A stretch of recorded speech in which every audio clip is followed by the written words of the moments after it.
This is a test of the boundary part alert system.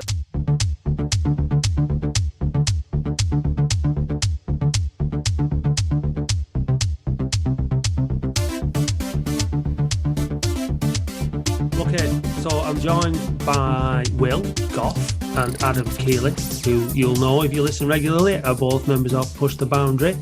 We're recorded on Sunday morning, so not straight after the game. So some of the initial excitement from yesterday's result and performance will have simmered down a little bit. I tweeted yesterday that I didn't enjoy the performance yesterday, but obviously I enjoyed the result. It was a very, very weird game to come away from. We won 3-1, which is great. We won at home, which is great. There were some good performances on the pitch from the players, but as a whole, we didn't look comfortable. And I think we got away with it as 3-1. I think Bradford will be very, very disappointed to come away from that game with nothing.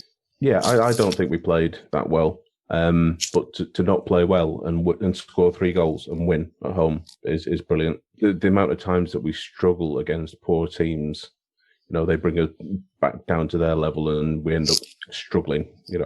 We didn't yesterday. No, and I was amazed we went 2 up like we did. But having a player like Bahamboula on the pitch who's capable of something brilliant like that, it's just so great to see, isn't it, Adam? It was a great goal, wasn't it?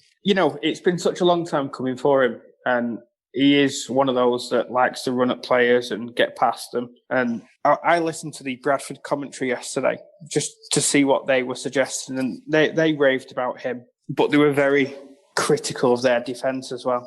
Not touching him or putting a foot in or, just trying to take a yellow card to bring him down because he's ran such a long way without anything against him, if you like, to quite happily slot it into the back of the net. And if you listen to Stuart McCall's interview afterwards as well, he was raging about it. It was like anything, just a little kick, a little pullback, anything would have stopped that attack.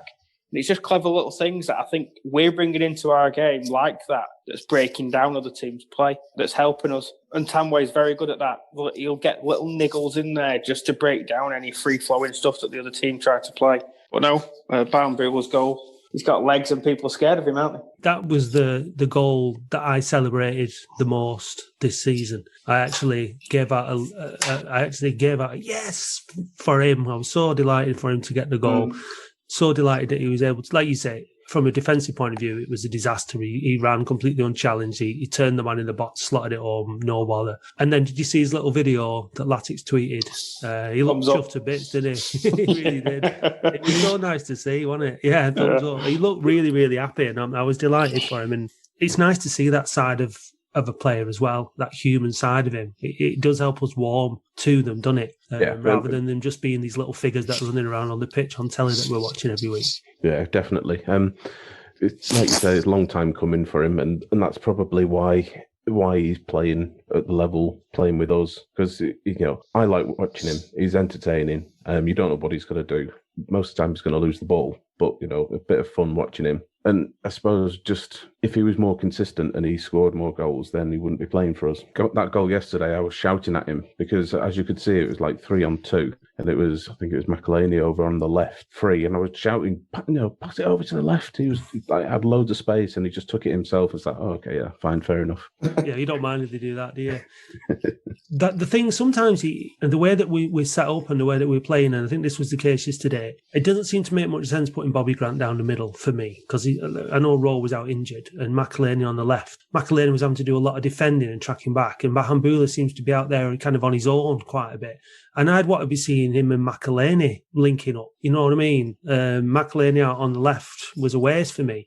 Bahamboula and McElhaney, I'm sure, could have some good link-up play, and maybe Garrity pushing up as well, or one of the midfielders pushing up. It seemed a bit of a waste having Grant in the middle. A bit frustrating, I thought. That was an issue, but he didn't change it round, did he? I wanted him to change it at half-time, but I think the issue with Grant is he hasn't got the legs to be out wide.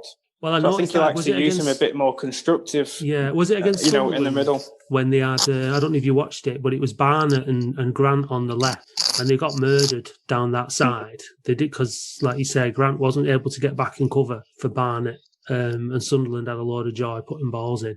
I mean, you can understand why he puts him out there. You look at, you don't have to have pace to be on the wing, but just general legs to keep tracking back. And that was one of the fantastic things with Ayresy. He wasn't quick, but could beat a man with a trick, or fitness levels were absolutely superb, whereas I just don't think Grant's got the legs for it. No. Which is probably why he's playing him inside. He has got quite a decent left foot, but when you are playing him down the middle, he's going to struggle getting either the crosses into the box or getting goals because he's not sitting high enough up the field. And he's not got the pace to keep up with the likes of Bahamboula and McElhaney when they're going forward. So pace is a bit of an issue. Yeah, definitely. But yeah.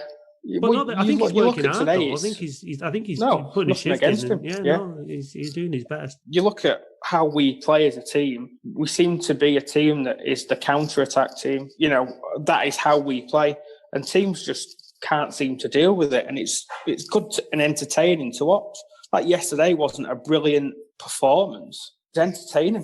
You wanted to watch the game end to end. 4 goals scored. Bradford had 21 shots yesterday. Lots of last gasp. We had 14. Of course it was. It was brilliant. And clearances off the line and stuff. Yeah.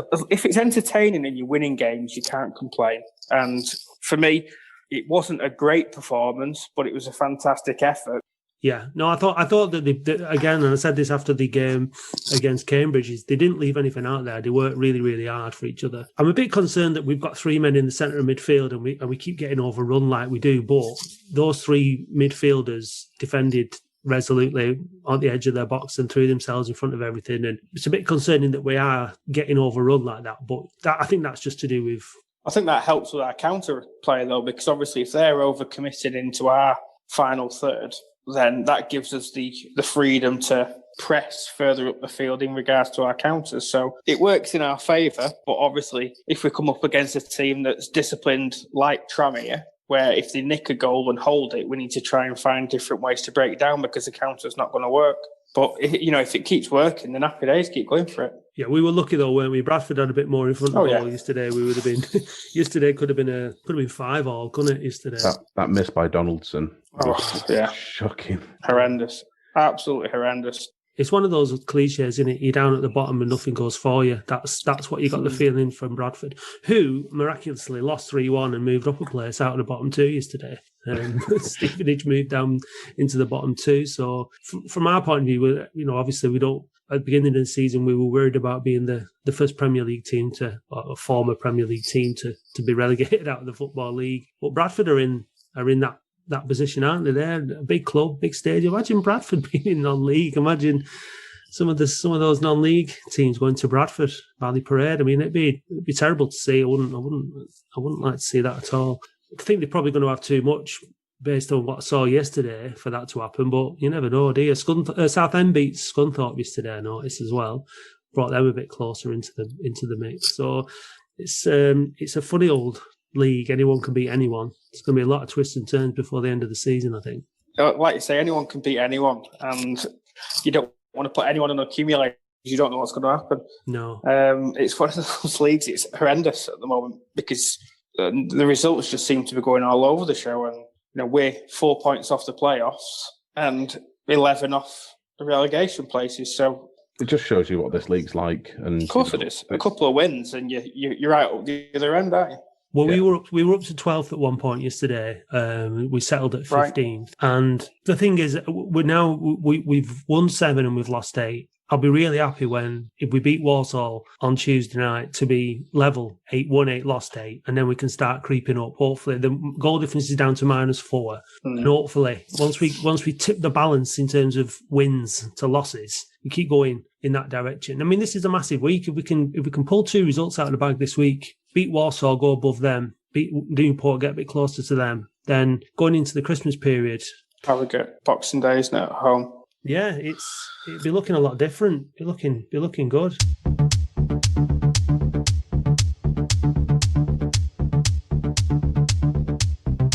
After a 3rd win this season against Bradford, it's now a league double on the cards for Oldham.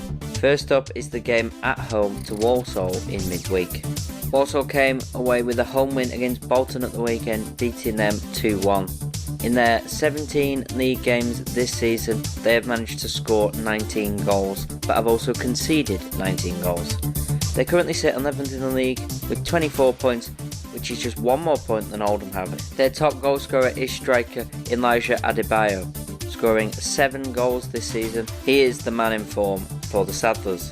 They've averaged a possession of 49.4% and a pass completion of 68.2%, also winning 24.5 aerial duels. They're a side that likes to attack down the wings and get balls into the big man Adebayo. However, they have poor averages for converting their scoring chances.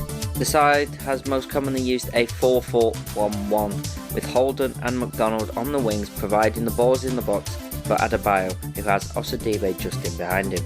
Using this formation for 6 games in total, they've scored 6 goals, conceded 6, winning 1 game, drawing 4 and losing 1. In terms of recent form, they are unbeaten in their last 4 games in the league, winning 2 and drawing 2 of those games. Averaging 12.3 shots per game, 4.4 of them shots are on target. 4.2 come from outside the box and 7 come from inside penalty area. In terms of Oldham, they will be coming into it on the back of a 3-1 win over Bradford. In what was not the best performance seen this season, they still managed to comfortably score 3 goals, but defensively still looked poor. Informed Danny Rowe was unavailable due to an injury, so hopefully he'll be back for midweek or at least the Newport game at the weekend. Oldham were boosted by a first goal for right winger Dylan Bahamboula. It was his first goal this season, but he has got 4 assists to his name already. One of the top scoring sides in the league, Oldham have managed to climb up the table to 15th with back-to-back wins in what was their first win at home since the 2-1 win over Cheltenham. Oldham's starting 11 is one that changes regularly, but it is the 4-1-4-1 that has been working most recently. 6 games it's been used and seen Oldham score 11 goals and concede 9, winning 4 of the games and losing 2.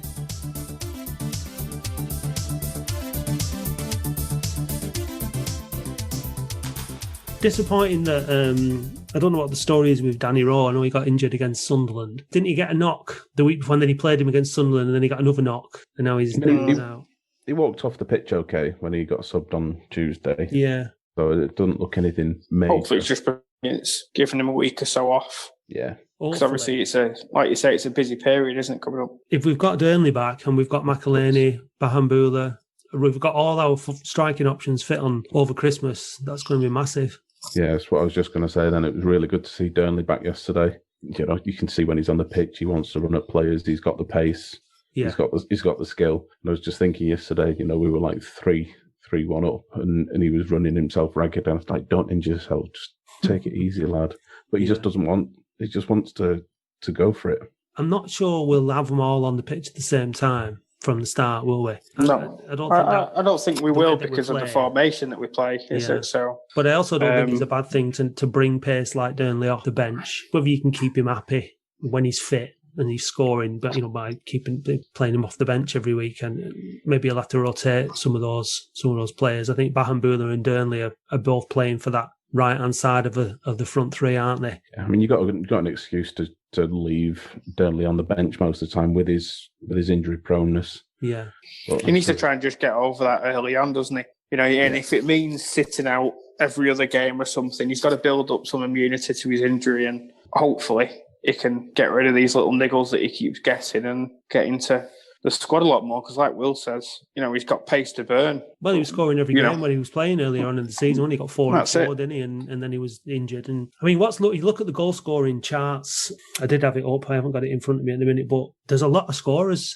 There's a lot of scorers on the list this season. It's we've got a proper top goal scorer. I think McElhaney's got 11 in our competition. Garrett's got 4. We've got goals all over the pitch. Good header, good to score from a set. And obviously we conceded from a set piece. Inevitably, it's today. Good header from Pierre Gianni. Good ball in from Grant again. Yeah, like you said, I watched 2 games. Adam, you said about the game. You said I watched 2 games of football. You said I haven't watched much Premier League this season. To be honest with you, I've not really been interested. I've been interested in Latics, and that's pretty much it. But I watched the Manchester derby today. It was absolutely abysmal. Oh my God. Terrible. Shocker. There's just nothing to it whatsoever. It was as boring a game as you'll see at Boundary Park on a Tuesday night. It's like 2 bald men fighting over a comb.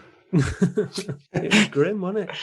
So it was nice to watch 2 games yesterday and come away from it thinking, well, that League 2 game, Oldham v Bradford, was a far better spectacle than this supposed elite match that was on later in the day. Don't know what that was yesterday. I don't know if they were just both frightened of losing or what, but it's not what you expect from two teams like that. I don't know why they both just don't want to go out and win that game. Like, come on. Like, there's all this cancelling each other out. It's like Mourinho was there, but he wasn't. It was just, so dull.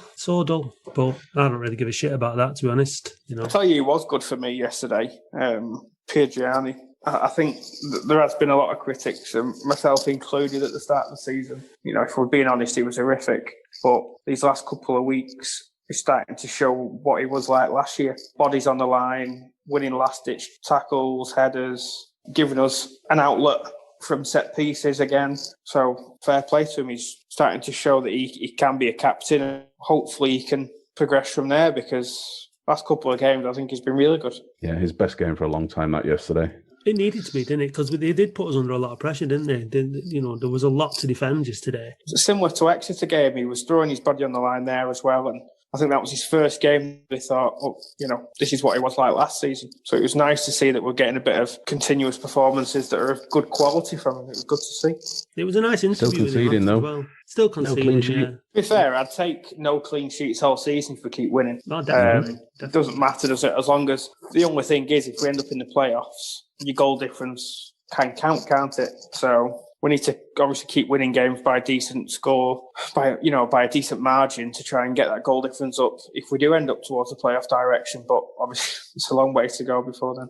Look, on current form, it's possible, isn't it? We're in playoff form, aren't we? We're in contention form. So as long as that continues, then we'll be in contention. It could change. You never know. Like we said already, Tranmere looked a far better side than us the other week, and they got hammered yesterday 5-0 by Exeter. You look at the games coming up, like we've said, Walsall, Newport and Harrogate. In current form, you'd be expecting 7 points. You look at Walsall coming up at home and Harrogate, just two teams that you wanted to play at home at this moment in time when we're on a good form. You'd be looking at two teams that are in the bottom half of the table, wouldn't you? Take that all day long. And the Newport game, we've been doing well against the teams up the top. So this could be, and it's away. So, could be a season-defining little run, because once we get up, if we do get up into that playoff mix, then obviously everything, and we get a few wins under our belt, the players are going to get, and the management are going to be buzzing, aren't they? They're going to get a lot of confidence, and there's all that side of things. They've managed to turn it around from. You have to give them credit, because they started the season terribly, and we all know it was a new team and a new manager and everything, and it was going to be difficult. But they've obviously kept their heads. They've not as a collective, they've not let it get them down, and cooled whatever he's been doing with them in terms of training and man management and keeping them confident.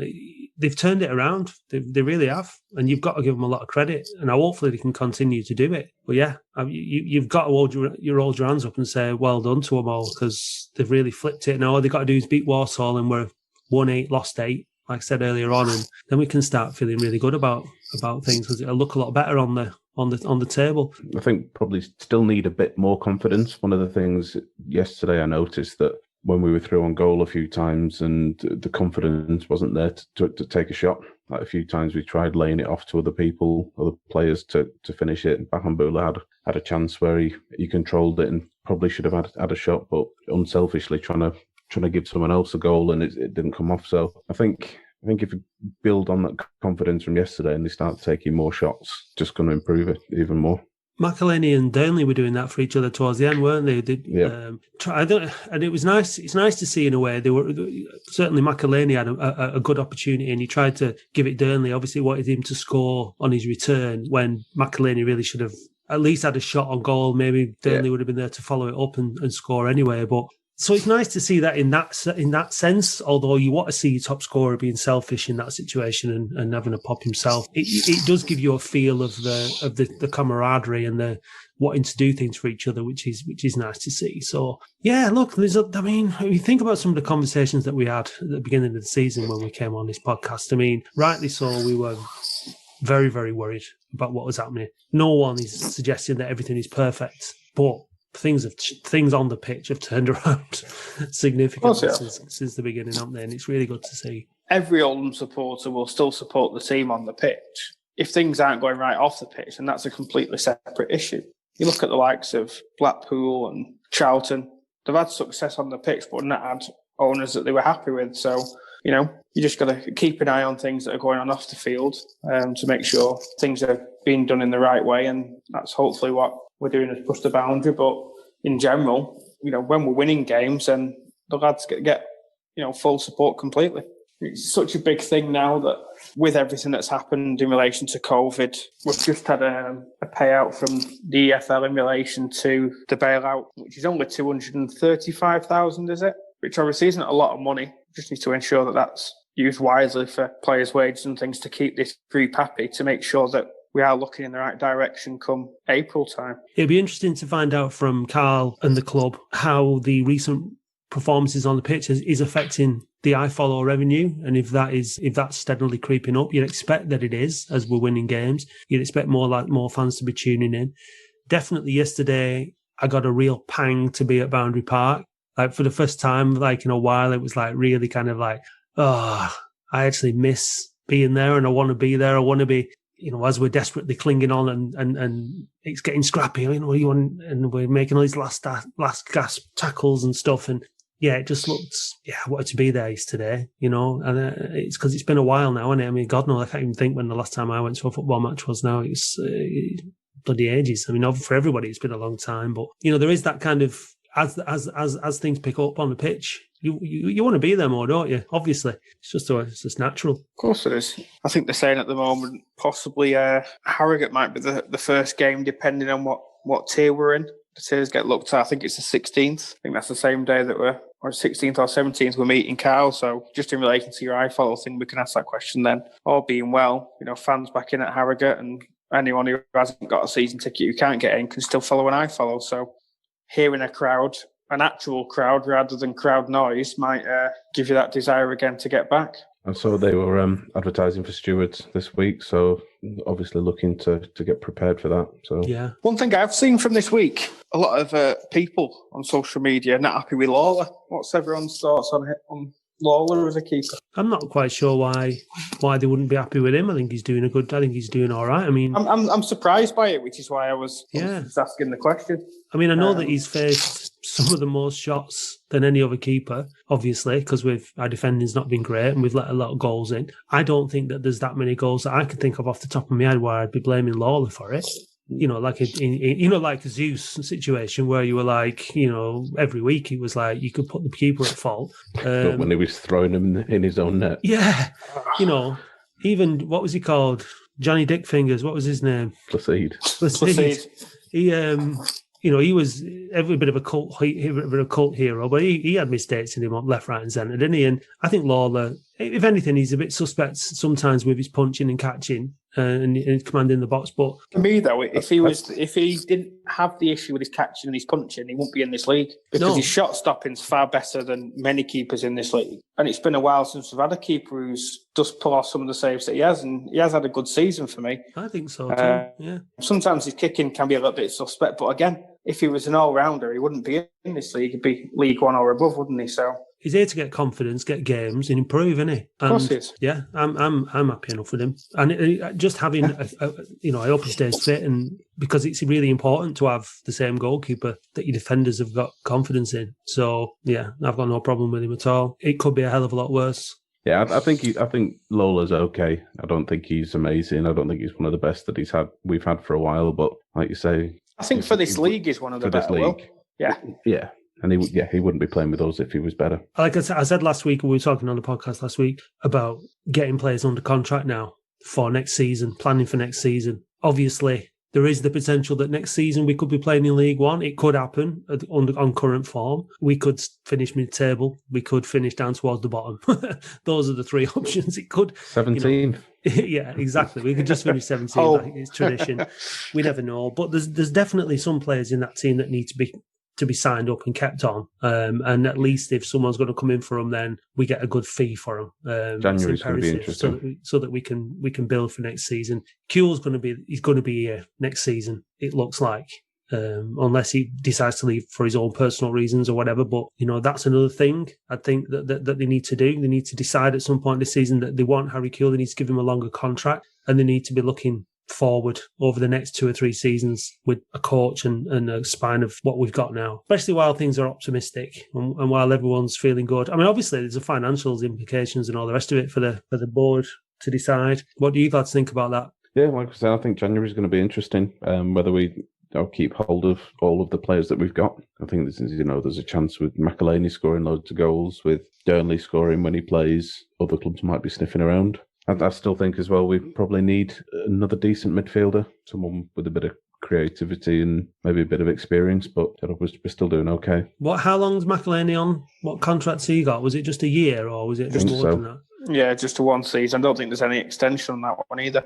I think Bahamboula's got a 1 year plus an extra year extension. I think he's one of the only ones that's got that. It puts us in a difficult situation with McElhaney come January then. If you, what do? Do you keep him for this season and let him go for now in January if that's what he wants to do? Or do you get a few quid from him in January while you can? So it's a tough one really. Or the ideal situation is to get him to sign up for get another year, 18 months out of him in January. Give him a few more quid. The issue is, though, you look at he's potentially still only, 26, 27? If he has got any ambition, he'd be looking minimum League One, wouldn't he? So if we can get him on a contract, then absolutely brilliant. But I just think he's probably using us as a bit of a stepping stone to the next league, maybe. He's been around quite a bit, though, hasn't he? He's played for a lot of clubs already, hasn't he? Mm. So, I mean, surely it might be better for him financially if he was to sign on to a longer contract with us, finish the season, and then somebody has to come in and pay some decent money for him. And he makes more money himself personally as a result. So he was out of contract, and no one was looking at signing him. Yeah.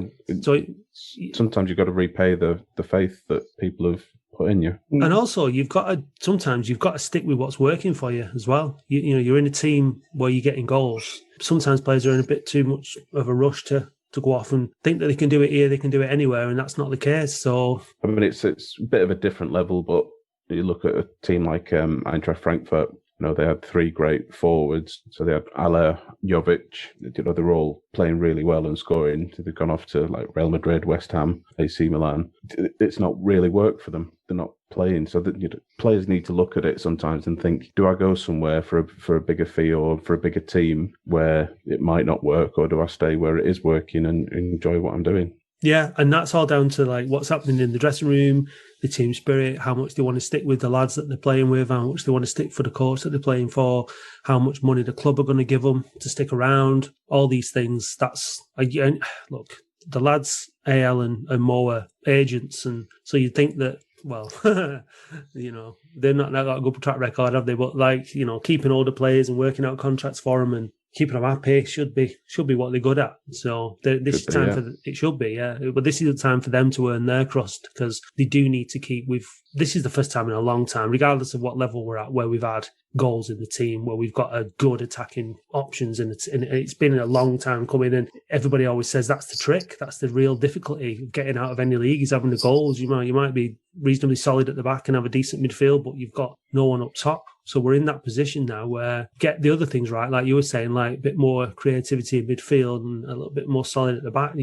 You've got a promotion contending squad, whether it be this season or next season. So they've got to earn the crust, because if this squad gets decimated again, if it looks like it's doing well and it's going in the right direction, and then come January it's going in the wrong direction in terms of losing players and not replacing them properly, then everyone's going to be very, very deflated, aren't they? It's gaining that stability again, isn't it? Of, I can't remember the last time that we had a squad that was settled going into a summer period. Because how many years on the bounce now have we started with 4 or 5 players? Yeah, too many.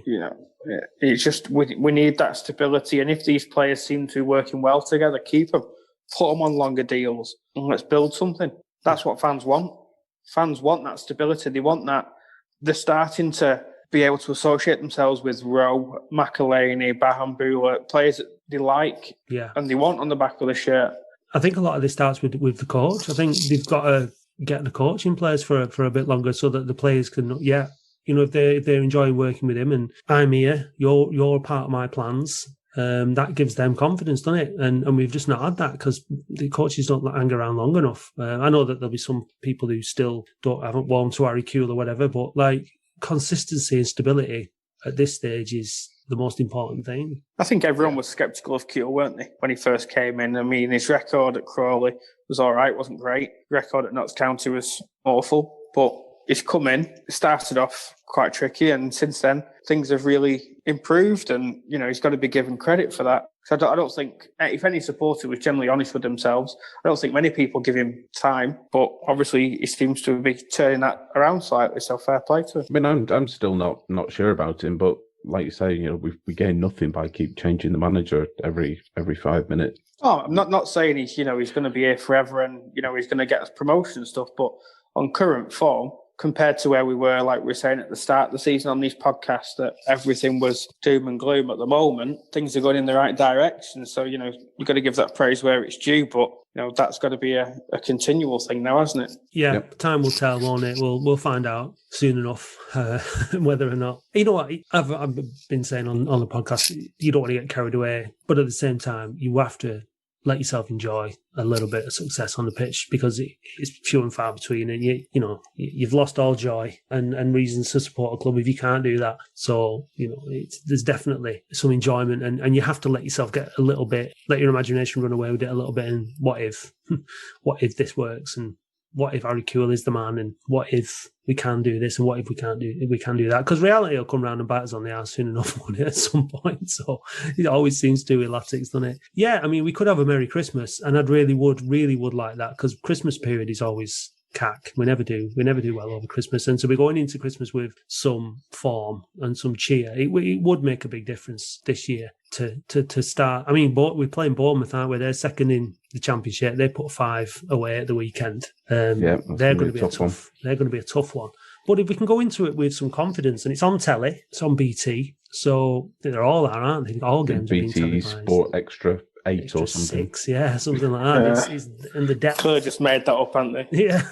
I'm looking forward to it. I'm looking forward to that game. We can come out of Christmas, like I say, with a good number of points on the board, and FA Cup third round tie against Bournemouth at home. If we can beat them, happy days. Like, it'll be a good start to the year, considering the way that this season started. It'd be nice to be in that position. So we'll see what happens anyway. It's starting on Tuesday with Walsall. Get beat 3-0 at home to Walsall on Tuesday. And we're like, just waiting for typical Latics. Yeah, exactly. So you never know. Is there anything push the boundary related that you want to share with our listeners this week? Meeting with Carl on Thursday, so obviously we should have the notes out Friday or Saturday.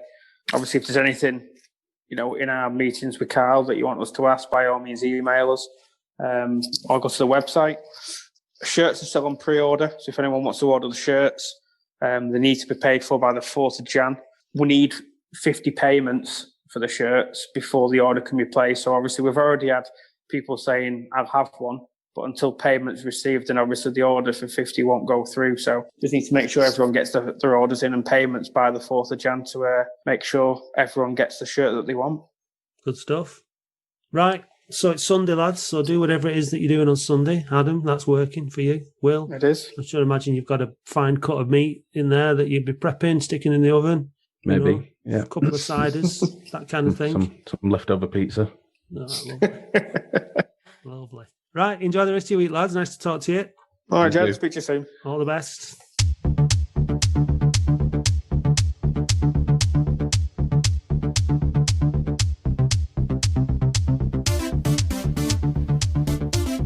With injuries a big worry for Oldham, it'll be interesting to see who plays against Walsall and who plays against Newport. And in terms of Newport, they will be coming into the game on the back of a 2-1 defeat away at Leyton Orient and a midweek game away at Salford. They will be worried coming into the game with Oldham, as Oldham's away form is the best it's been in years. However, Newport themselves are doing well this season. They currently sit top of the league, so it'll be a really tough battle for Oldham.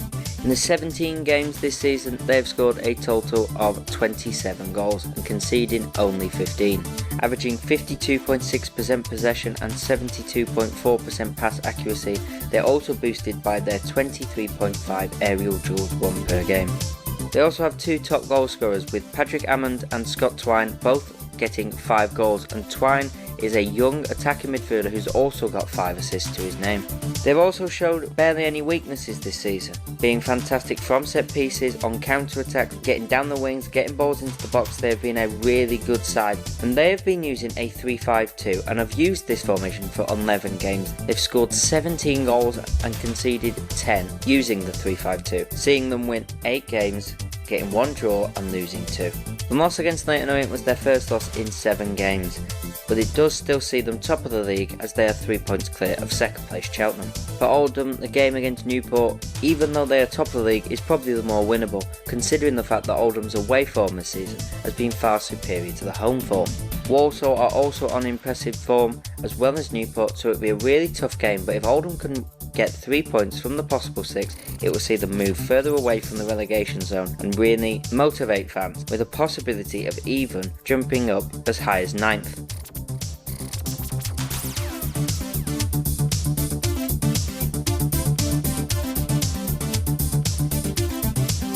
Right, so we're joined by Neil Kilkenny, who is speaking to us rather tiredly from Qatar, I believe, Neil.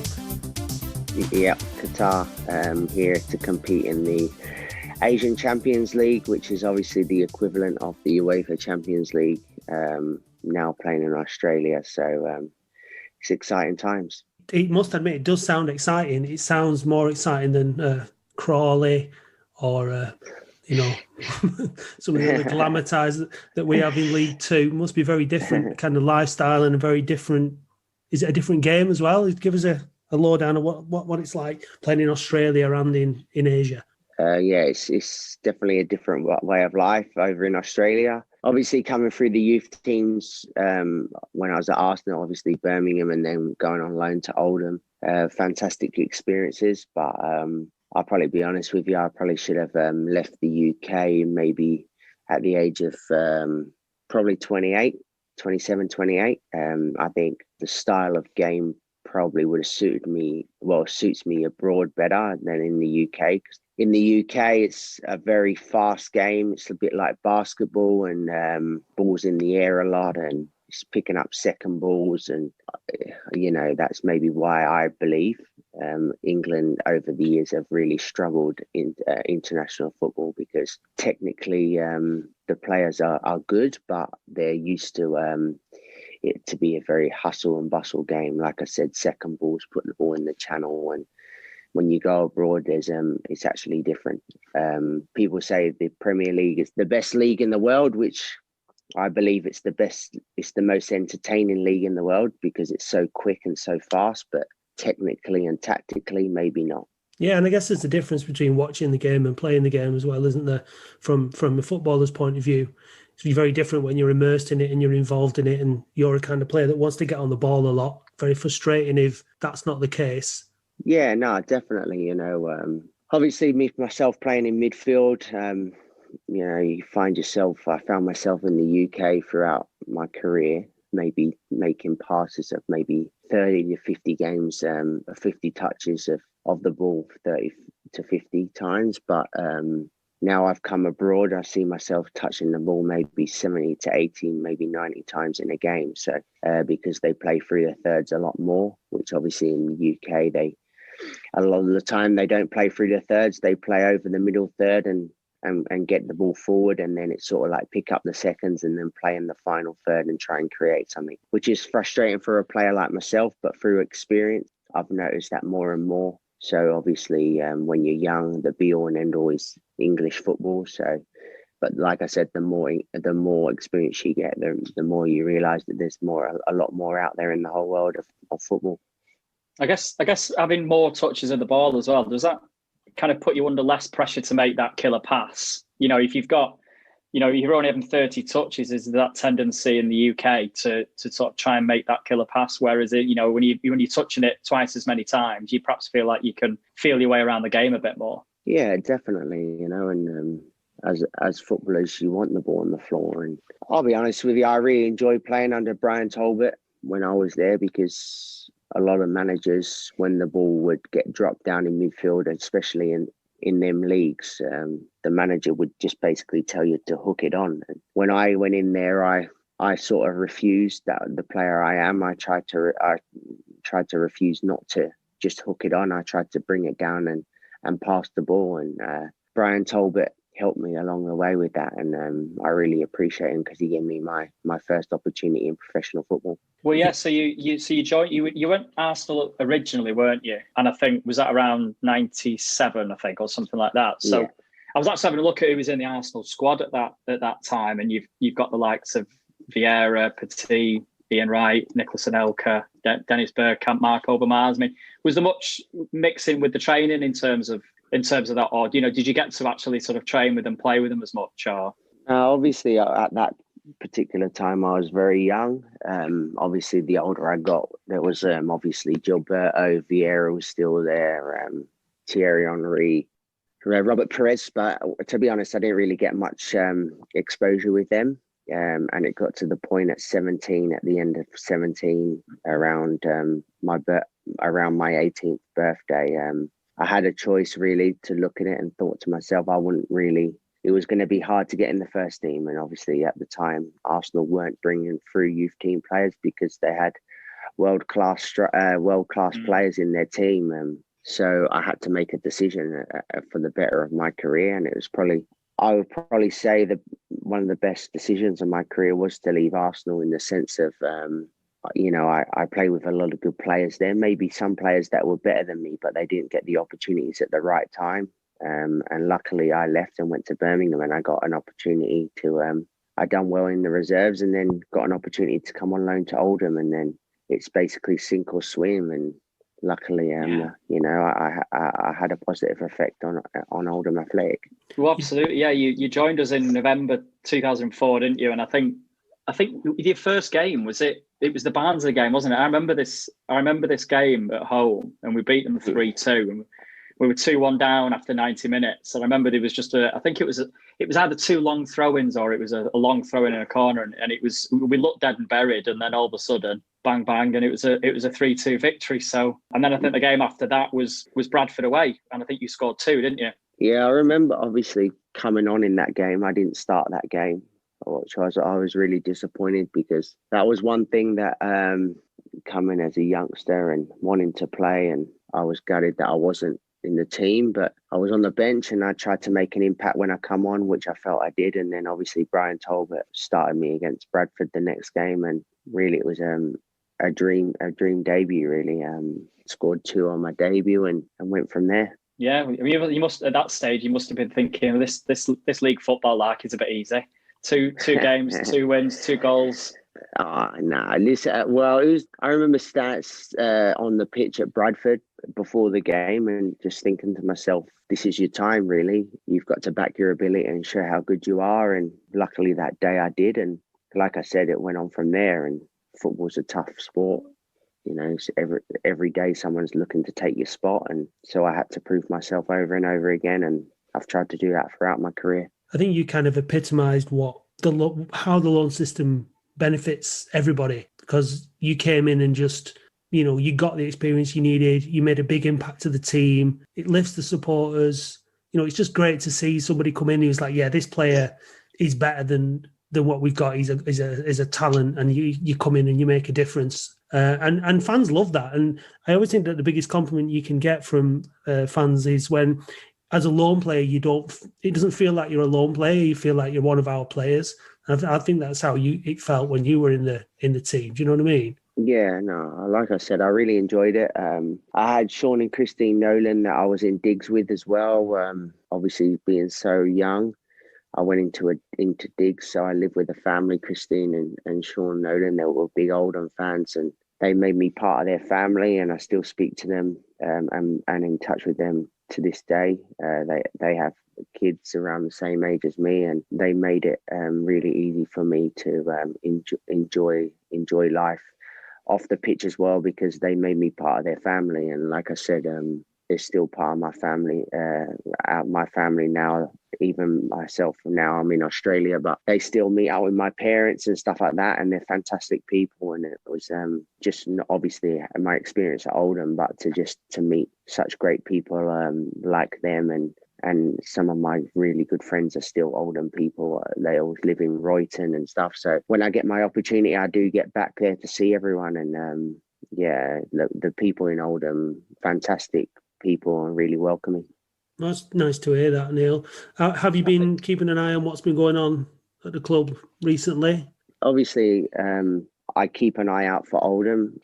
I obviously know the manager. I haven't spoke to him, but I played with the manager, so with the Socceroos. So obviously, I've got a little bit more of an interest as well to see how he's doing. And when you played with him, and you know, when you saw him at that stage of his career, did you sort of feel as though he'd take to management, or is it something that necessarily he wanted to go into, or? Obviously, I was a youngster when he was towards the end of his career when I played with him. So you could imagine that the older lads sort of stick together and the younger lads stick together. So off the pitch, but he was always a fantastic player and had a good brain for the game. And I never actually had the conversation to ask him whether he would go into management. But yeah, I wish him the best. I hope he does really well there. I know Oldham haven't started the best, but I'm sure he'll turn the results around. Yeah, our problems started at Oldham long before Harry Kewell arrived. So yeah, it's certainly not on his head. But yeah, it's a tough situation. It's a tough gig. But yeah, I know. Obviously, there was tough times. Obviously, even when I was there, people were saying they wanted Simon Corney out and stuff like that. But I know he's, like I said, he's a good pal of mine as well, which was hard for me to hear, because even though it was hard on him and he wasn't doing as good as the fans wanted, he still wanted the best for the club and to try and do really well. And like I said, I still speak to him this day as well. So like I said, I've met some fantastic people at Oldham Athletic, and I really want them to do really well. So when you just going back to sort of when you joined the club then, so obviously I'm just looking at some of the players that were obviously in the squad at the time, and it was the likes of, Stefan Stam, you had Will Haynen, Dean Holden, David Ayres, Les Pogacomi, and obviously Lee Croft came, I think, on loan at the same time. There were some really sort of strong characters in that dressing room, weren't there? What was it like sort of as a kid coming into that sort of environment and that sort of dressing room? Yeah, obviously Chris Killen was there as well, and he was a good player at that level. So yeah, it was tough, but like I said, in football, sink or swim. People will, they accept you if you perform and you do well. And luckily, like I said, I had to go in and show that I was good enough to play at that level, and if not higher. And they accepted me well. And yeah, I really enjoyed it. I knew Lee Croft from the underage of England, because obviously I represented underage England, so I played with him a few times. So yeah, it was, and then I had a bit in common with Les, the goalkeeper as well, because obviously him being Australian, and so yeah, they were really good guys and made me feel really welcome. What's your favourite memory from your time at Latics, Neil? Obviously, my full debut, the starting against Bradford. Young boy coming into a man's sport, trying to prove that he was good enough to be there and try and succeed. And it was, like I said, it was sort of a dream debut, if I'm honest, to score 2 on my debut. And it was wicked, because my mum and dad were there as well, and they just met my Sean Nolan, my digs man. He was a massive Oldham fan and went home and away to most get near enough every game. So to hear the stories, what was going on in the crowd when I scored was it was really good and really nice to hear. So we beat City in the cup, didn't we, that year? I think you played in that game, didn't you? You had a hand in the goal, didn't you? I think, from memory. Yeah. What was it like playing in that then? Because I think at the time, that was probably when City were just starting to spend all the money. I think Keegan was manager, wasn't he? And he had the likes of Sean Wright-Phillips in there. And, there was some really, really good players coming through. So it was a real scalp, wasn't it? What was that game like to play in? Well, it was obviously a good experience. If I'm honest, we probably played better against Bolton than we did against in the next round than we did against Manchester City. But it was good. It was fantastic. Obviously a local derby as well, and yeah, it was really good. It was funny because I had obviously the club wanted to extend my loan, and I could have gone back to Birmingham, but I just said I just wanted to stay and play. So yeah, it was a really good experience, and it was a big cup upset.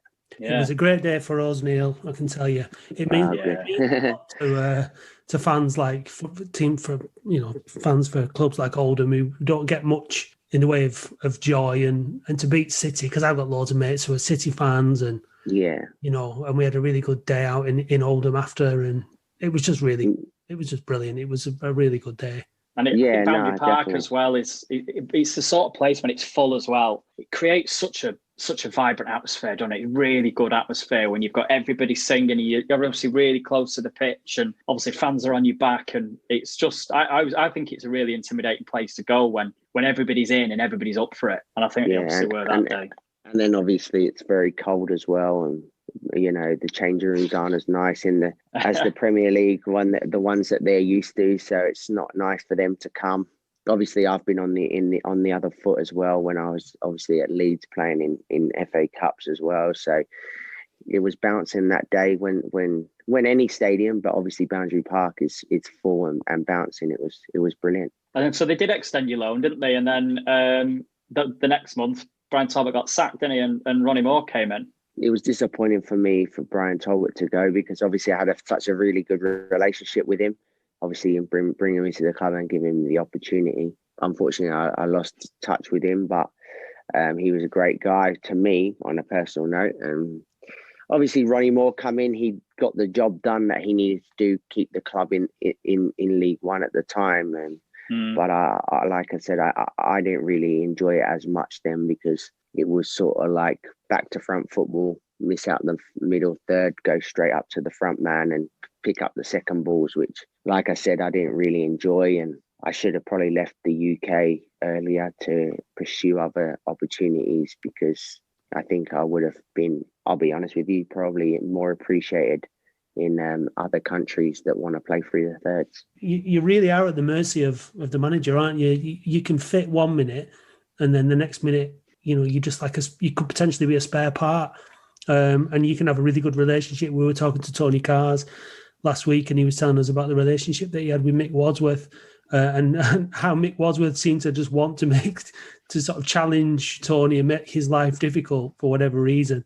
So those interpersonal relationships are obviously really important, aren't they? When you have the as a player, when you've got the confidence of a manager, it's it does help you along the way, So, and like I said, I had that with Brian Talbot, and I owe him a lot with the opportunity that he gave me. Which manager do you think that who got the most out of you, or that you enjoyed playing under the most throughout my career? Yeah.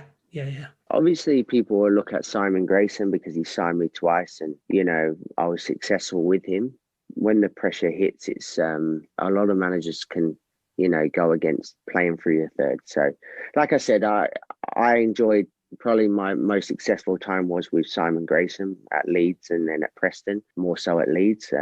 But like I said, I do look back now and do think that maybe I should have left the UK earlier to pursue other opportunities to go to maybe leagues that would actually play through the thirds. I got advised actually when I was about 18, 19 to leave the UK by an Australian coach that had played in Holland.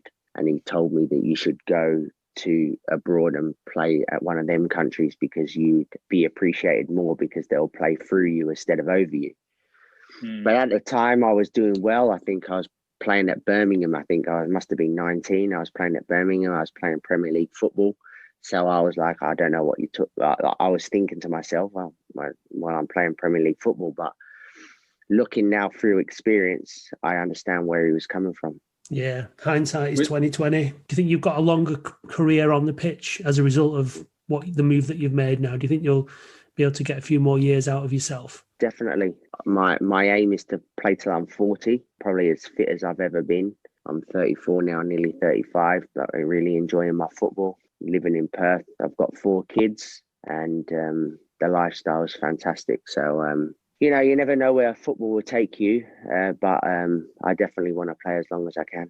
And what about after you finish playing? Have you got any thoughts on that yet? Or do you want to stay in the game or try something new? Yeah, no, definitely. I want to be a coach and manager. I've always wanted to, probably from the age of 24, 25. I've always had, my football brain has always been ticking. football has been my life since I was so young. So I feel that my game is using my brain, my football brain. So I would love to go into coaching and management. I've done my UEFA A license. Every time I go back to the UK, I go up to Scotland to do courses to prepare myself, and I do a bit of coaching over here in Perth when I'm outside of training. So, but yeah, no, I definitely want to go into coaching and management when I'm finished my playing career. And where would you like to do that? Would you like to stay in the sunshine in Australia, or brave the cold and come back over this way? I'm open to anything really, but maybe start my career over here in Australia. But you never know what's around the corner. But I would definitely be back in the UK to hopefully manage at the very top one day. And that, like I said, anyone that's got aspirations wants to do the best that they can and go right to the top. And I'm no different. So I know it takes a lot of hard work, but hopefully I'll be able to do that one day. Fantastic. Yeah, good luck. So, thanks very much. So as a player then, Neil, I mean, like, you know, do you find yourself, you were saying, like, you know, you think you can go on playing till 40 and you know, fingers crossed that you can. And do you find that your game has evolved as a player over the, you know, from a 19, 20-year-old to a 35-year-old? You know, is it have you changed as a player in terms of how you approach the game? No, not really. But I think the game has definitely changed. I do honestly believe that probably over the last, since probably Guardiola actually come to England, I think the game has changed the way that I always have thought the game should be played, in the sense of, you know, everyone should be comfortable on the ball. Everyone should be looking to receive the ball and pass the ball, which obviously